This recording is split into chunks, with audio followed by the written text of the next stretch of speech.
Well, man, it's great to meet you. I appreciate you taking a minute out to the show today. And I want to begin our conversation with the heavy we've lived through, living through a pandemic. How did you get through the last 3.5 years, and how has it changed you? For me, making my way through this last 3.5 years has been a lot about community.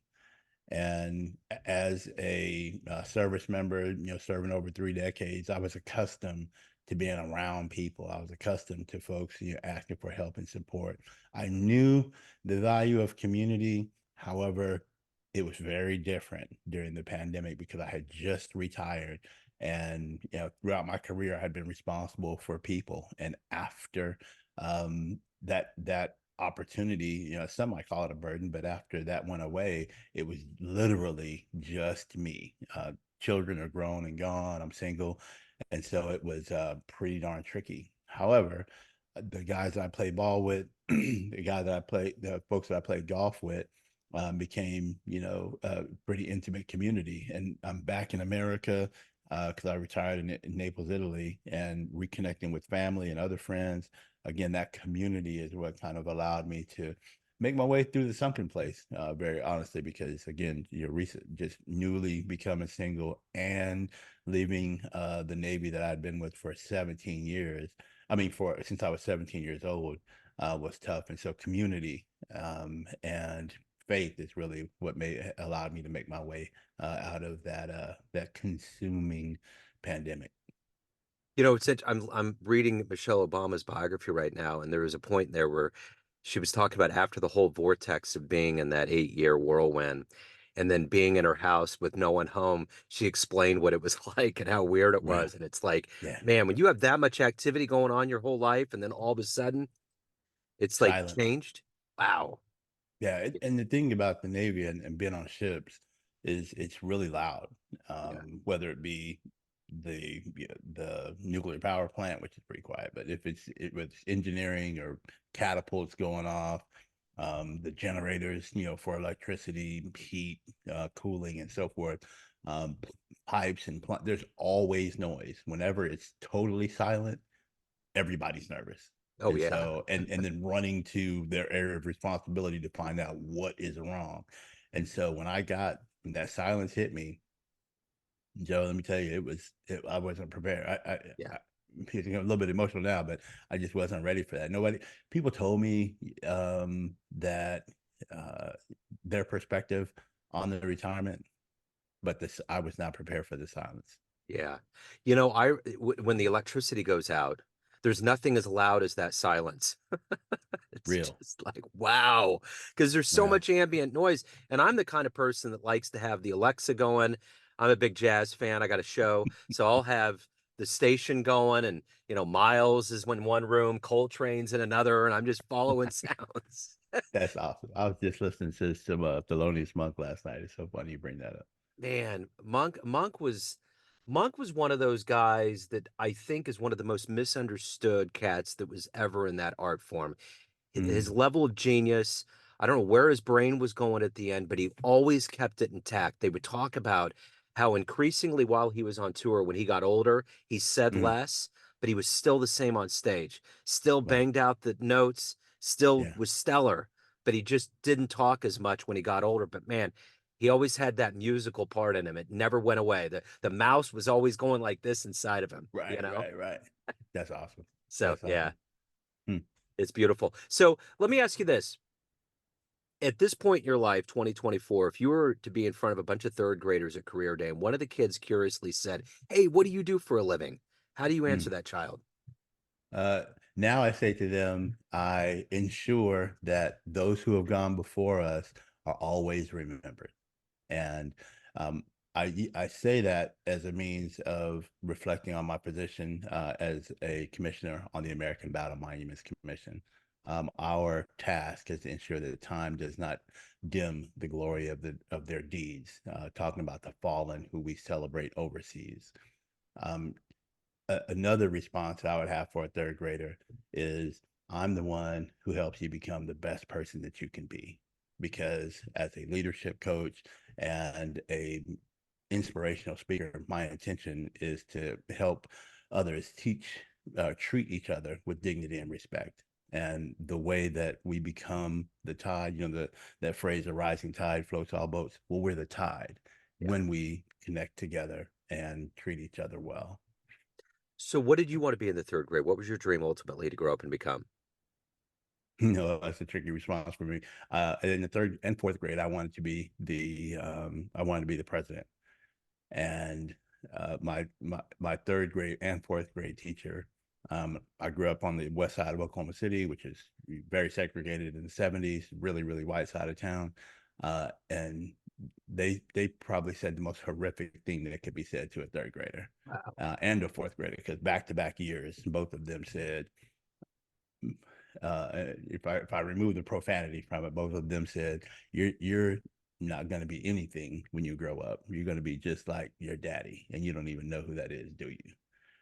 And so, though they meant for that to be harmful to me, it really just created a young mind that said, "Watch me work." And Yeah. so, though my dream at that point I wanted to be the president. Um, uh, Certainly, things happen between then and now.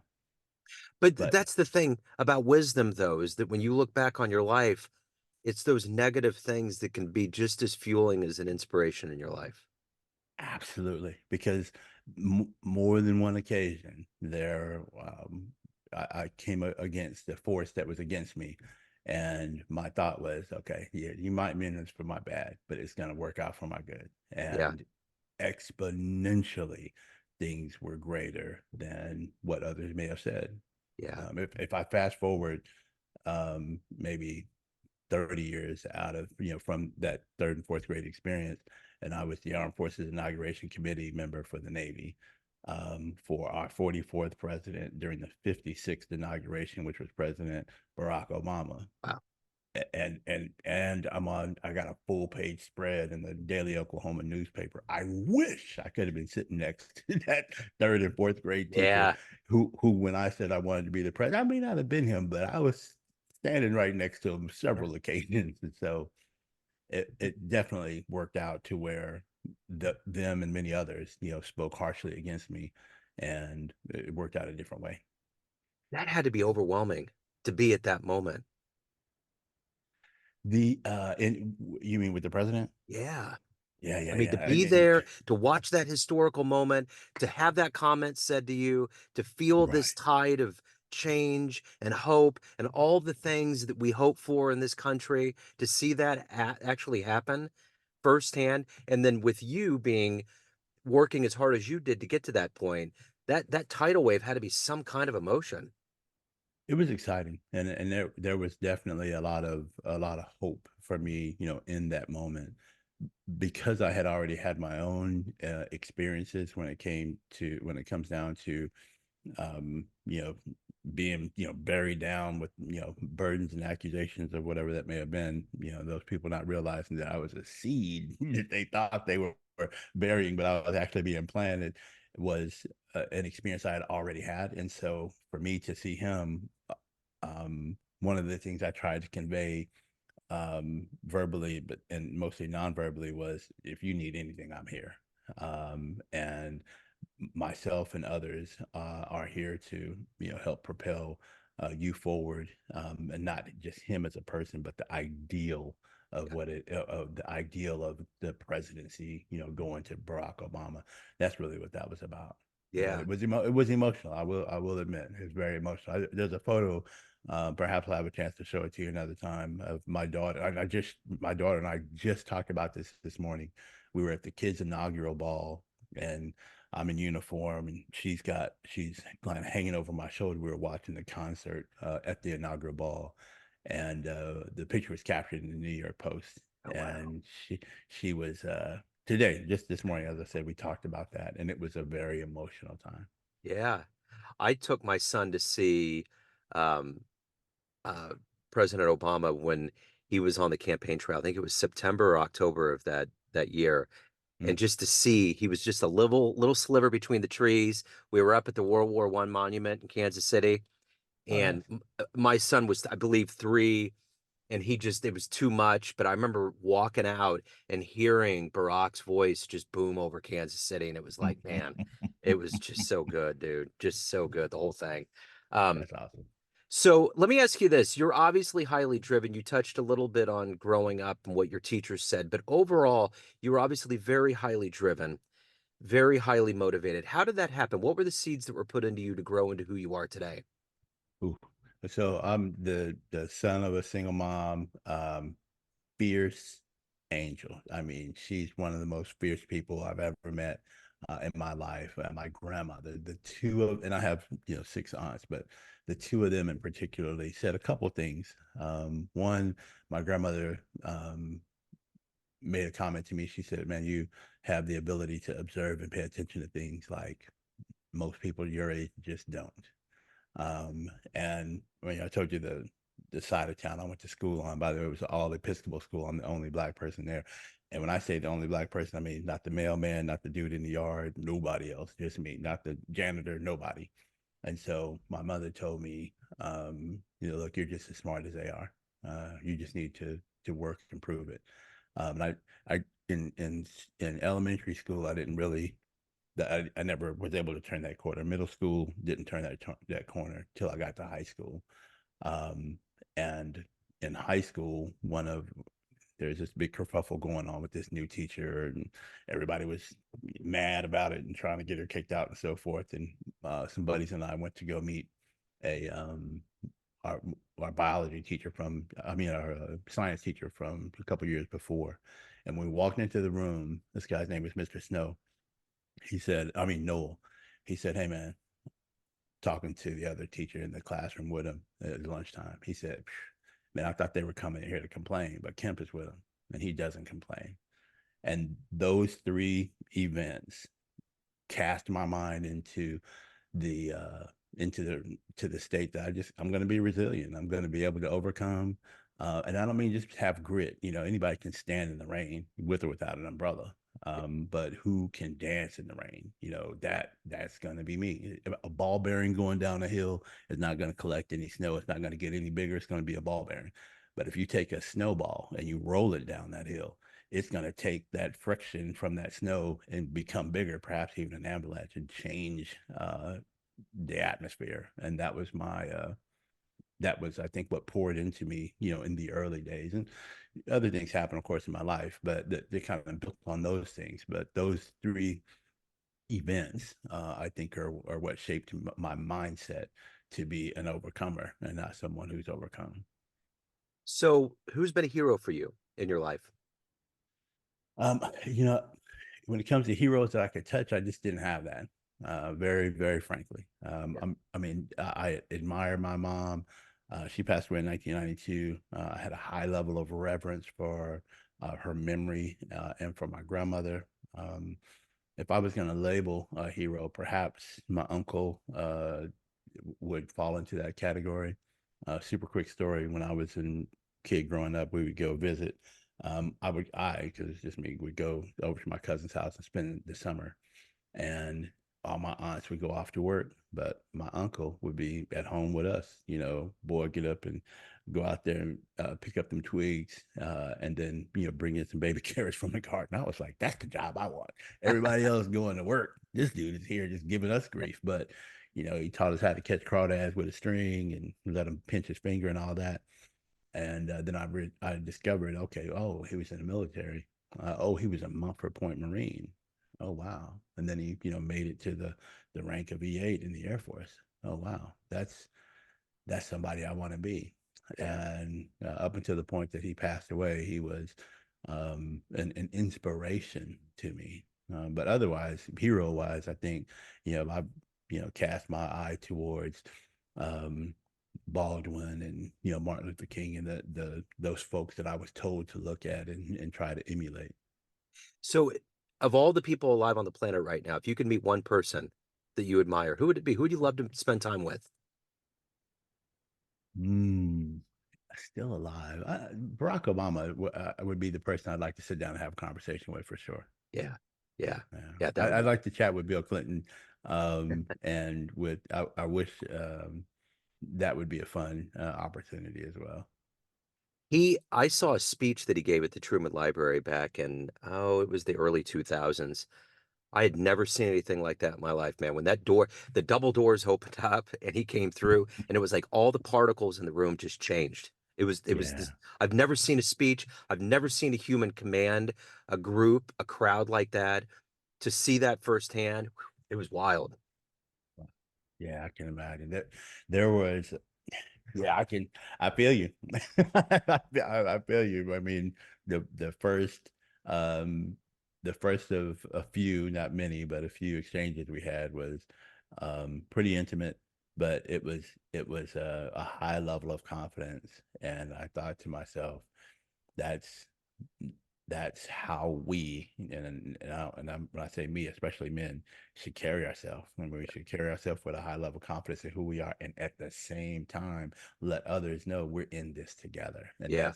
that was the energy that he conveyed to me. Not that that I am somebody type of thing, but really more of I'm confident in what I know, and I'm going to get what you know and put it with what I know, and we are going to be greater. And that me, not we, I mean, the we, not me energy is what he gave. And so I tried to live that out. And that's a leader. That's a leader right there. When people can do that, you know. Yeah. Um, so what's the motivation for you every day to wake up? I mean, even in your career in the military, everything that you've done, what has been the ultimate motivator to get you up in the morning to evolve, achieve, overcome, and become who you are today? The people that are watching and those that I represent. So, I've got three girls and a boy. I've got two grandsons, granddaughter on the way. She should be here. She's on time. She'll be here in April. And when I think about those folks who had gone before me and gave me something to look at and aim for, I feel like that's my responsibility. I have got to live my life in such a way where others will be inspired and encouraged to do their level best. Not that they're in competition with me, but whatever their own calling is, whatever their own goal in life, their why in life would be one that gets them to just be their absolute best. And thankfully, Joe, when I was in the Navy, I had the opportunity to lead people from the fourth day in the Navy till my final day. And during that time, I realized I have a bit of a gift that I can communicate and motivate folks to where they will be willing to push the envelope and go a little harder, a little faster than their imagination really would let them go to. And that wakes me up in the morning because I believe we're given a skill and a talent, not to sit. We shouldn't be talent obese. We should give our talent away one way or another. Yeah. So, of all of the branches of the services that you could have selected, what was it about the Navy that made you want to do it? The So again, from landlocked Oklahoma, it might seem a little odd to join the Navy, but the Navy recruiter, he was aggressive, and they were able to after I took the test and had the conversations, they were able to get me shipped out almost immediately after high school. So I spent about 30 days as a civilian before I got sailorized in the Navy. And very honestly, again, they were the most interested of the three recruiters that kind of came for me. The Navy was the top notch, and so they won. You have to have an extra special reverence for the ocean after being out there for so long. Let me tell you the stories I could tell you about the vastness of the ocean and because I had never even been on an airplane before I joined the Navy. And so when I went out to sea, I'm an aircraft carrier.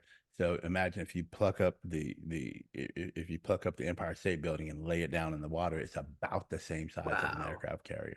And so to be out there, it's 5,000 people. And I'm from Oklahoma City, but I wasn't from a dense part of Oklahoma City. So to be Yeah. surrounded every day by 5,000 or more people, Yeah. sailors and Marines, it was an interesting experience. But the Wow. first time I was on a COD, it stands for Carrier Onboard Deliveries aircraft. So I'm on that bird flying out to the ship and seeing, from way up in the air, the vastness of the ocean. I was like, oh, and that speck was my ship. I was like, gee whiz, I thought the Yeah. ship was big. My Yeah. gosh. this Wow. ocean. That's Yeah. crazy. So of all of these things that you've done and become and overcome and achieved, what are you the proudest of ultimately? Hmm. I love that question because it really makes me just look internal and say, okay, what's going to be lasting and impactful? And I say that I'm most proud of uh, in my career, I'm most proud of my consistency, and I'm most proud of the illumination that I laid out for others to follow. Yeah. Because I mean I've had my own level of success, but what I'm most excited about is those folks I was able to talk into bump draft behind me and Yeah. and then move out of the way and then sling them by so they could become greater. And some of them, I mean, even before I retired, had gone off on a path that was even higher, and that is what I'm most proud of, laying that framework for others to follow, and then creating that bump draft environment so others could sling by. Yeah. So at the end of the day, everyone out there has a perception of you. There's all these pockets of people, family, friends, colleagues, everybody. But you Sure. run the show. What's ultimately your perception of you? Who do you think you are? I think I'm a reliable person that is going to provide a measure of confidence to those I'm around. I know that success to me is finding a better way and sharing it with other people, and challenging the status quo is kind of how I do that. But what I bring, kind of who I am, is a contributor to others and organizations. So if you could get into a time machine and go back in the annals of American history and see one event with your own eyes, where are you going? Hmm. I what would be interesting to me would be to a go back to a time where there is a measure of peace in the world. And so I've heard this story about the Tower of Babel and this amazing warrior by the name of Nimrod. And in that measure of faith, as they were building this tower, that just me, Joe, I'm just one dude. I think they were building that tower so high, not necessarily so they could get to heaven and be with whatever's up there, but so they can avoid the next flood.